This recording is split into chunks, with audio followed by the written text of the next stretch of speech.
Olá pessoal, tudo bem? Hoje a gente vai estudar um pouquinho a trigonometria aplicada na física. Então vamos lá, vamos fazer uma introdução. Na cinemática a gente estuda os movimentos. E aí a gente faz algumas simplificações para poder entender o movimento mais complexo. E uma das simplificações é que a gente costuma observar um movimento só na horizontal, como está aqui o corpo verde, o objeto verde. A gente imagina um movimento só na horizontal, né? Um carro que se move para frente, para trás, ou um movimento só na vertical, como uma pedra que é arremessada e né, ela sobe e depois desce, ou uma pedra que é deixada cair. Então a gente tem o movimento horizontal e o movimento vertical. Eu botei esse eixo aqui porque a gente vai usar ele como referência, que é o eixo X, que é tudo na horizontal, e o eixo Y, que é tudo na vertical. Então nós temos os movimentos simples, que podem ser horizontais ou verticais. E aí a gente também tem um movimento mais complexo, que é um movimento que acontece ao mesmo tempo na horizontal e na vertical. Por exemplo, o arremesso de um projétil, né?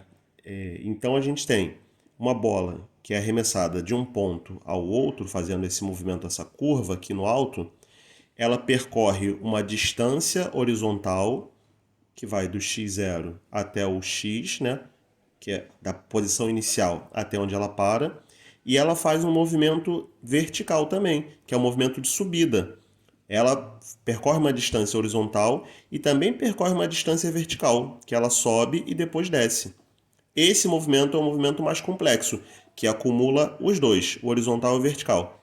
Então, para isso, a gente vai decompor esse movimento em duas etapas que acontecem simultaneamente, a etapa horizontal e a etapa vertical. Então, agora vamos imaginar nesse movimento oblíquo, esse movimento inclinado, que é um movimento composto, vamos imaginar um canhão. Está no solo, né, no nosso sistema de referências aqui.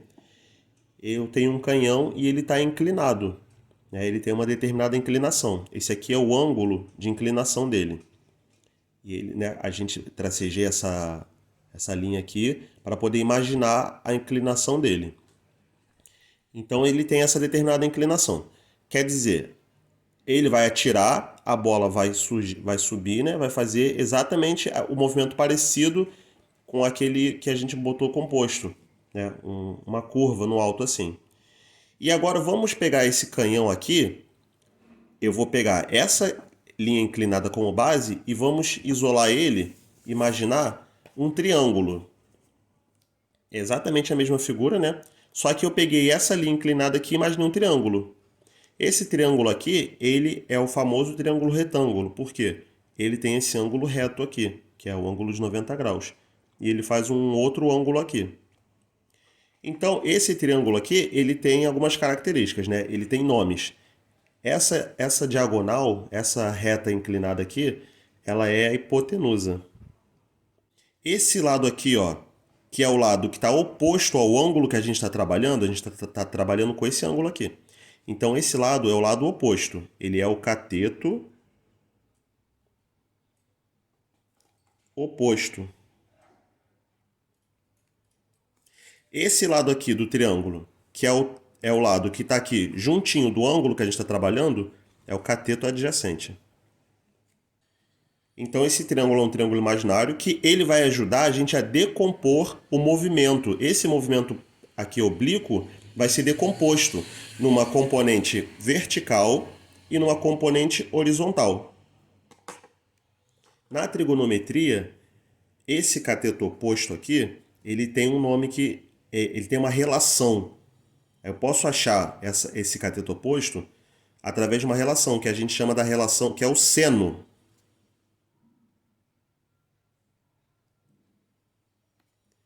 E o cateto adjacente também tem uma relação, que é o cosseno.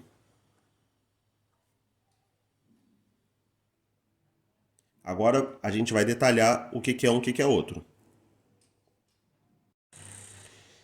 Então, detalhando o que é o seno e o que é o cosseno. A gente tem o triângulo retângulo, aí tem o cateto oposto, que é o oposto ao ângulo desejado, o cateto adjacente, que é o cateto do ladinho do ângulo, e a hipotenusa, que é justamente a diagonal, a reta inclinada. E aí, qual é a relação que eu tinha falado? O seno, ele equivale ao cateto oposto dividido pela hipotenusa.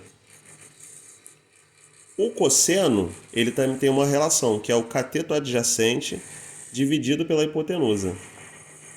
Poxa, mas aí você pode estar confuso. Ah, mas o que é isso? Para que isso serve? Isso serve porque, por exemplo, essa reta aqui, a hipotenusa, ela é uma diagonal, né?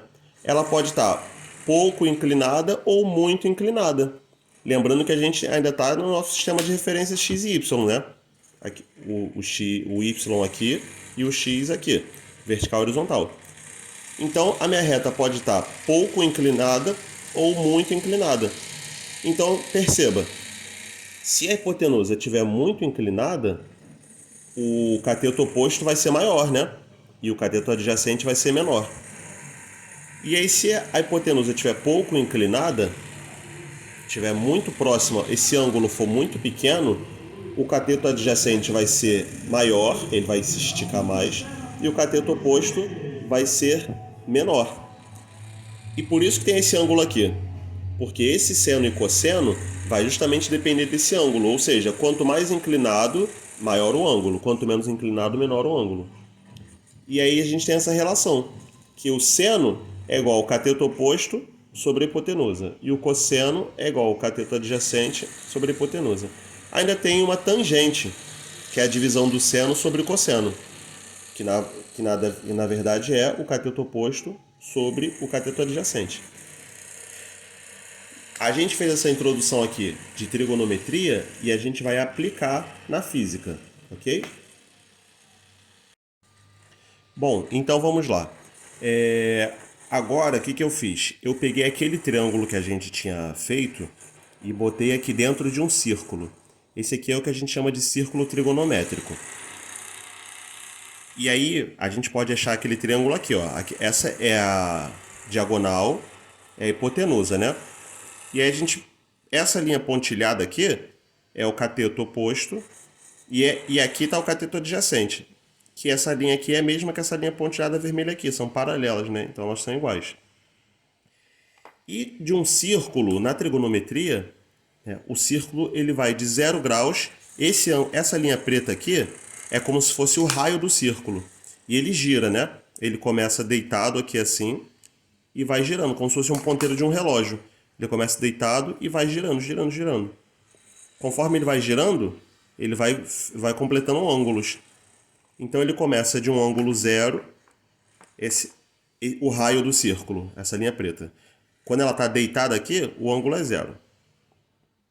E aí ele começa a andar no sentido anti-horário, esse raio aqui.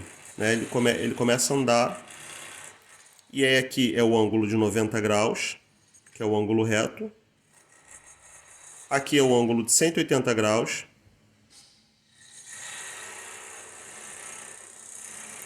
Aqui é o ângulo de 270, que é 90 mais 180. É o ângulo de 270 graus. E aqui, quando ele completa uma volta, é o ângulo de 360 graus. Então, a gente pode ver o seguinte. Esse raio, conforme ele vai andando, ele projeta uma sombra aqui no eixo X, né? Que é essa linha verde aqui que eu botei. E ele projeta uma sombra no eixo Y, que é essa linha vermelha aqui. E aí, conforme ele vai rodando o círculo, essa linha verde vai diminuindo e a linha vermelha vai aumentando. Justamente, essa linha verde aqui é o cosseno.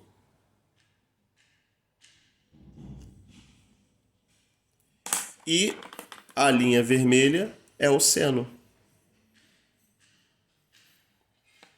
Então, conforme o raio, né, que é a diagonal, que seria a hipotenusa naquele nosso triângulo, conforme o raio vai girando no sentido anti-horário, vai rodando o círculo, essa projeção no eixo X vai diminuindo, o cosseno vai diminuindo e o seno vai aumentando. Quando chega aqui, ele começa a inverter. O seno vai diminuindo e o cosseno vai aumentando. e aí inverte de novo até fechar. Então a gente pode ver que essa projeção, por exemplo, quando o raio está deitado, está formando um ângulo de 0 graus, o cosseno é máximo, ele vale 1. Quando o raio girou, chegou no ângulo de 90 graus, o seno que é máximo e o cosseno é 0. O seno vale 1. E aí vai girando. Quando chega aqui, o cosseno é 1 e o seno 0. Aqui o seno 1 e o cosseno 0. E aqui o cosseno 1 e o seno 0. Mas por que ele é 1 e é 0? Porque o círculo trigonométrico ele tem o raio 1. Isso aí é uma convenção e não muda nada. O raio vale 1. Então, o cosseno e seno tem valores muito bem definidos, que vai de 0 a 1. E aí a gente vai aplicar isso aqui no nosso triângulo. Então, esse seno e esse cosseno, e a tangente também, eles vão ter valores muito bem definidos. O seno vai de 0 a 1 e vai depender do ângulo, como a gente viu aqui.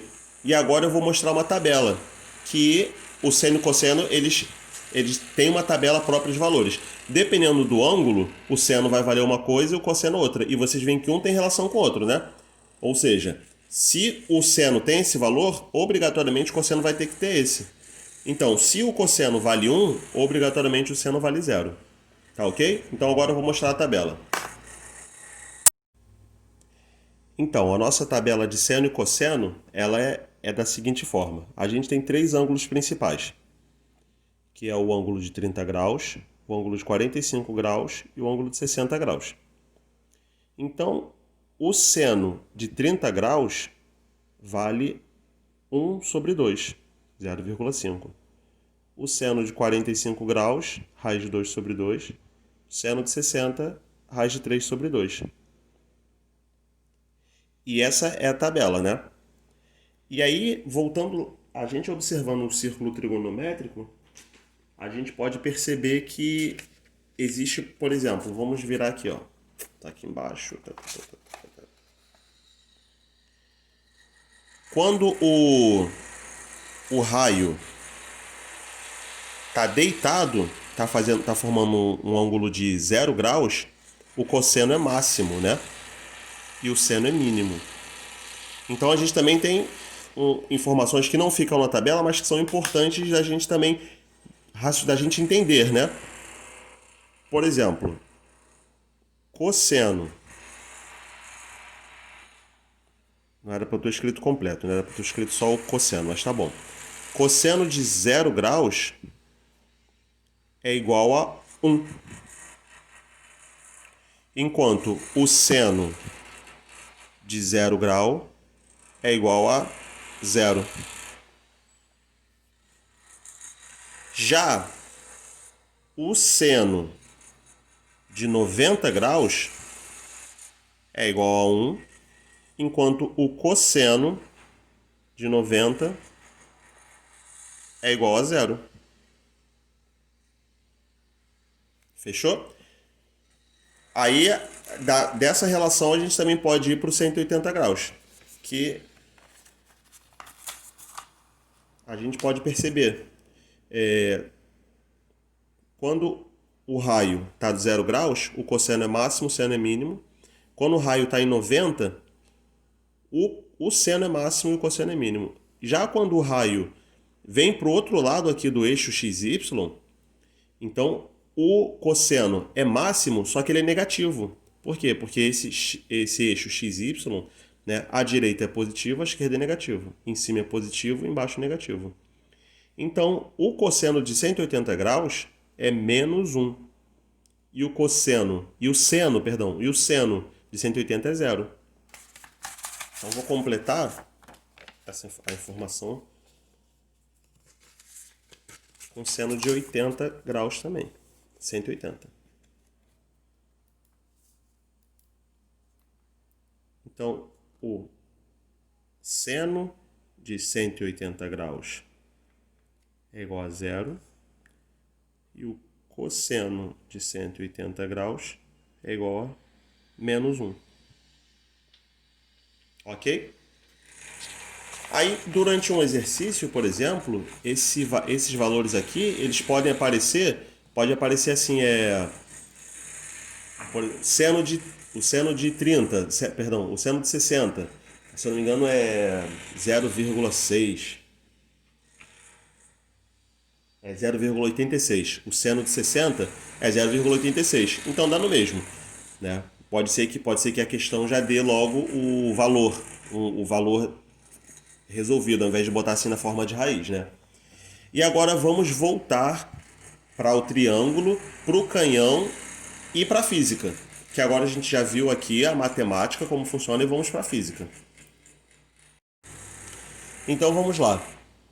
O que isso tudo tem a ver com a física? Isso tudo tem a ver com a física da seguinte maneira.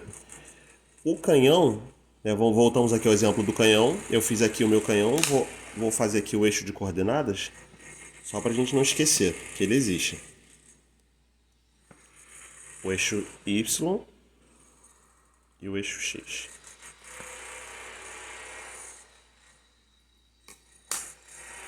Então nós temos um canhão com uma determinada inclinação. No lançamento, todos os lançamentos, vertical, horizontal, o lançamento oblíquo, que é esse inclinado, o lançamento de projéteis, a gente vai depender sempre da velocidade inicial que o projétil é lançado, né? Se eu estou arremessando uma pedra para cima, eu vou precisar saber com que velocidade inicial ela foi lançada. E aí vai desenvolver a questão. Então, a gente vai ter uma velocidade inicial aqui, inclinada nessa direção. Uma velocidade inicial. Nessa direção aqui da inclinação do canhão. Mas como é que eu vou lidar com essa velocidade inicial inclinada aqui? Eu tenho que decompor ela no eixo X e no eixo Y. Aí é que vai entrar o triângulo. Então, a hipotenusa daquele nosso triângulo é justamente a velocidade inicial. E a gente vai dividir aquele triângulo numa velocidade vertical, uma velocidade em Y e uma velocidade em X, usando aquele triângulo. Então aqui, ó, vou fazer aqui bem próximo do desenho para a gente poder ter a comparação, para a gente poder comparar. Então, a hipotenusa do triângulo vai ser justamente o V0. E a gente vai ter aqui um Vx, um Vy, que é a componente vertical. E a gente vai ter aqui um Vx, que é a componente horizontal. E aí, voltando para aquela definição, né? O seno é igual ao cateto oposto. Tem que fazer o ângulo aqui, né? Vou completar aqui o ângulo do canhão. Aqui o ângulo aqui, 90 graus. O seno é igual a cateto oposto sobre hipotenusa. Cateto oposto, Vy, sobre a hipotenusa. Até agora você não me disse nada. Continuo sem entender. Vamos pegar e isolar o V0, a velocidade inicial, para a gente poder ter um valor dela.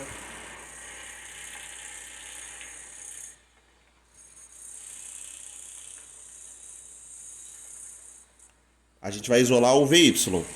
Aqui, ó, V0 está dividindo, passa para o outro lado multiplicando. Então a gente vai ter V0 vezes seno é igual a Vy. Invertendo para ficar na ordem da esquerda para a direita, Vy é igual a V0 vezes o seno do ângulo. O mesmo vai acontecer com o cosseno. Cosseno é igual a cateto adjacente sobre hipotenusa. Cateto adjacente é o Vx. A hipotenusa é o V0.